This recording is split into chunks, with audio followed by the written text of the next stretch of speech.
What up, what up, what up? It's your boy Sneaker D. Hey, you got Just-O. We got our boy with us today. Right here, Joseph Diaz from Ampn Gallery. And this is Kick Chat, brought to you by KYG. All right, so first question we asked every single guest is, what sneaker got you into the culture? Okay, this is a story, man. It's not the first time I told the story either. But I bring it back to 96, 97. Okay. I go out to recess and I see that there's a bunch of kids around one of the older dudes in the school. Mm-hmm. And they're like, it's like ruckus. I'm like, yo, what's going on over there? It's like right in front of the dodgeball section. And the sun just beams. The sun beams on this eye right here. Mm-hmm. This green aluminum, not aluminum, holographic. This green holographic right here. And I fell in love. I fell in love, and these kids are all around him, and this holographic was in my eye, and it was something different. I had no idea what they were. I knew about sneakers, but I didn't know what these were. And once I found out, I went straight home and asked Mom, Dukes, and Pops, like, yo, I need the Jordan 13s with the holographic, and this is what got me into the game, man. These sneakers right here is what got me into the game. Unfortunately, we went all downtown Fulton looking for these bad boys right here, and I opened up my gifts and I wound up getting the black and navy low top with the steel Jumpman on the side. Yeah, I was a little devastated. I can't front, but shout out to Moms because she tried. She tried. And, I still got it. I had a pair of 13s, and I got them in the closet now. That's all that matters, man. But yeah, these are the ones. These changed my life. These bad boys right here. That's the story of my addiction. Yeah. Everybody likes a success story. Happy. All good sneaker stories start with. So, all right. Tell us about Ampn. Not only is it a brand now I'm working on opening a gallery. Fire. And a gallery it's a platform for artists that they could come express themselves in all different various mediums, whether it's a toy, a sneaker, shirts, hats. So you can't put a ceiling on art and this culture. There is no ceiling. Once you put a ceiling on it, it stunts the growth of what we've done. All right, so tell us the story behind Jay Boy. I just wanted to let you know this is super fire. I appreciate that, man. Definitely appreciate that. So I'm gonna run it back from the beginning. So initially, because this is the first toy, art toy that I've done. So, but to run it back from the beginning, I was doing creative director work for Ewan and their 20th anniversary. Now, in the middle of this process, we got hit with COVID. So, unfortunately, the whole project got shut down. I started thinking, how can I get this feeling back? And my GOAT in hip hop is Hov. Mm-hmm. Jay-Z. Being from Brooklyn myself, Jay-Z's the GOAT. So I'm like, if I could do this for Pun, well, I can't do something for Hov. And someone who influenced not only just me, but influenced culture and almost and touched a lot of us as kids growing up. This is somebody I looked up to, and someone who came from the gutter and to where he's at now with the baddest woman in the game. You gotta look up to that. But for me, seeing his growth was the biggest part for me. Mm-hmm. I seen Hov become from a drug dealer in the streets, like gritty drug dealer from Marcy Projects, to a father. If you listen to 444, you see the growth of Hov, and to me that was special. And 444 is definitely one of my favorite albums of all time at this point. And to see that growth, it touched me. It touched me. So this is basically I'm paying homage to his growth. You know, so you've seen him. This is basically, you know, his attire in Marcy Projects. You know, Marcy Projects attire, but I put a little twist of a little 444 story of OJ. You know, his character. Yeah. On it. So, just artistically, visually, it just once it came into my mind, it was like I have to create it. That's dope. And I'm so Brooklyn that Do the Right Thing is one of my favorite movies. Mm-hmm. And I don't know if you guys remember Radio Raheem, where the left and the right, the love and the hate. Mm-hmm. That's where I got his jewels from, where, you know, he has the love up and the hate down. And to me, during this process of, like, you know, Black Lives Matter and COVID and all that, I felt like I could just put a little ingredient of that with the love up and the hate down. So that in my mind, that's what I was doing. I was paying homage to what's going on right now, and it's all about love. So that's what I was doing with those little details on Jay Boy. But yeah, man, it was a process, and I love the outcome. Moving on from Jay Boy, recently sneaker stores have been telling customers, pretty much so, that you have to wear our sneakers outside of the store. In order to combat reselling, we know that that's a tactic that they're using. How do we feel about it? Do you start? I think it's corny. First of all, any sneaker store that's making profit off the sneaker, you can't tell me anything about the culture. You can't say, oh, I can make money off of this, but then tell somebody else they can't make money off of it.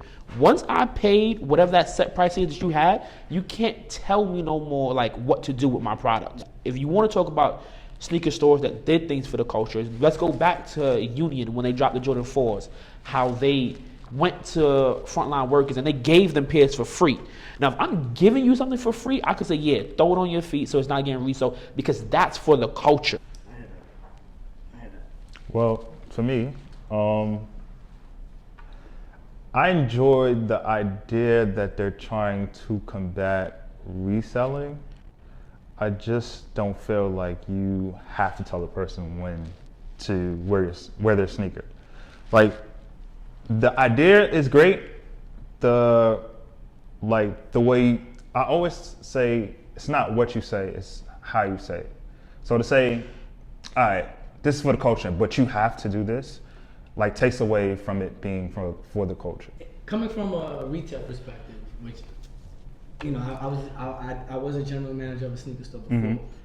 I wasn't a fan of it, being a general manager of a sneaker store, because I know the politics that go on. Got you. Right, there's a lot of politics when you're in the sneaker store, and you got to say, it's always like, my homie needs it. Somebody, how we gonna do it? Is it raffle? Is it, so at the time, I agree with you. I didn't like it. Mm-hmm. I knew there's a lot of politics, but now, I can't front, man. I still think that they shouldn't have that much control over what people do with their stuff. And going back to even like for someone like me, who I like to collect, it's not just wearing all the time. Yeah. Mm-hmm. How about if I want the sneaker to display like that on my shelf? You know, as an artist, maybe I just want to look at them. Maybe I look at sneakers as art. Mm-hmm. You know, so sometimes you just, maybe I don't want to rock mine. Maybe I want to buy two, one to rock, but one to display. So I gotta look at it from that perspective as well. If we look at sneakers from an artist standpoint, mm-hmm. like, yo, that's a piece of art on your feet. Maybe you want to just throw it up. Maybe you don't want to touch it. But also, if we want to stick to it through an artist standpoint, Mm-hmm. let's be for real. The increase in value in art is what has art where it is. So, like, let's say Basquiat sold his paintings for, let's say, $2,000, $5,000. If that's where the pricing for it ended, so would the reign of Basquiat. What makes Basquiat so popular nowadays is the fact that he may have sold it for 5,000, but right now it's going for 50.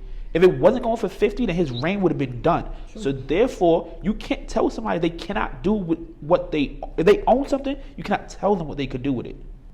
When it comes to the resale market, whether it's eBay, StockX, Gold, Flight Club, any of these resale stores, how confident should somebody be when they buy a pair from one of these stores, knowing how good and detailed the UA's pairs are now? Yeah, it's hard. It's really hard. Like, it's so hard that sometimes it comes down to the smell. And it's really crazy because, so I've seen people open up a box and be like, they're real. Game for a while, so there's, I trust the flight clubs. I trust the stadium goods. I know some of these people. I know the credentials. I know they've been around the game for a long time. Mm-hmm. So other platforms like eBay, I might not necessarily feel comfortable with that because I don't know who's in the back. It could be some guy from Mississippi who's never even touched a Jordan, who's just checking them out and researching how. You know what's funny? I was like, why is Shorty smelling a sneaker in the commercial for eBay? But then it comes down to just like, hey, that might be that one thing that you need to know that it's authentic. Yeah. Listen, guys, when it comes to buying from these third-party sites, y'all just gotta do your own research. Yeah. Don't depend on nobody. Do your own research and be careful. Do your homework, man. Do your homework. Smell your sneakers too. So we're getting into the 8th inning right now, bottom stretch. If you could only wear one sneaker for the rest of 2021, what brand, silhouette, and colorway is it? For the next, maybe it's because I don't have them yet, but I like sneakers that age well. So I would say the Jordan 5 Off-White Sale. Perfect. I had to wear it for a year. I like the aging process of they started it for you. Yeah. So and the fact that they turn yellow and it still gives it character. Yeah. That's what I like about my Off-Whites that I have currently. Like I pull them out and they're different color than they were last year. I'm like, I still fuck with it though. Like I still mess with it. I like them. It gives it character. So for me, it would be the Jordan 5s, Off-White Sale. For me, it's definitely gonna be the Jordan 3, 88. Perfect. The white pair, the white cements. Once he jumped from the free throw line with those. I told you. Listen, man. He was fly with them. Why you can't fly with him? So tell the people where they can contact you at. Listen, man. You could find me at JAY SEPH.D. So it's basically Joseph.D, but the O is a dot. So JAY SEPH.D. Or at Ampn Gallery on Instagram. And if you want to figure out how to purchase one of these bad boys in a new colorway or something else, or anything else that's Ampn Gallery related, you could check my website, ampngallery.com. Alright, until next time, this is Kick Chat brought to you by KYG, and we out. All right, you made it to Drip Your Pick. Today we have a sneaker for you. D's gonna talk to it. The sneaker we're dripping this week is the Sean Cliver SB Dunks, and it's January, it's time to get back to work, so we decided to put it together with some work fits. First outfit up is mine. Let's get started. So, I'll be honest, this outfit all comes together around that Supreme Lacoste cardigan. It is fire. Stripes is definitely the way to go. And I was really looking for a reason to get that cardigan, and these Clivers gave me the perfect outlet. And you gotta throw on you're at work, so you gotta throw on the khakis. But we roll them up so you guys can see our white Supreme Tube socks. Now they say you're not supposed to wear white socks with shoes. That's why we wear sneakers. So that's my work fit. All right, next up is mine. To divert from everything that's going on with the holiday specials, I chose to go with a different color palette. I have like tin jacket. Under that, I have a dark brown, almost olive, leaning into brown, over shirt, and then I have some light olive chinos, just so that we move away from the color palette of blue and gold. And we kind of tie in that tan with that gold. Alright, this is clearly not New York, but this is such a New York fit. Besides the hat, I think my man really bodied it. I'm from Brooklyn. As soon as I see those camel pants, it's automatically a go. This takes me back to that Nas Braveheart look. And I like the fact that he threw it on with that varsity jacket. Now, the fit does not technically match the sneaker, and that's what I like. It's like it's two separate worlds that came together well. Last one. Once again, it seems like I get the super hype fits. Supreme everything, from Supreme hat to the Mariah Carey Christmas Supreme shirt. I actually wanted that shirt. Mad I ain't hit, and this person has it. But shout out to you for getting it. And then Olive, you know, people on the same wavelength for me. Where you got the Olive corduroy chinos, and then you got the holiday specials at the bottom, tied it all in. All right, that is our Drip the Kick segment. We'll see you guys next week. Peace.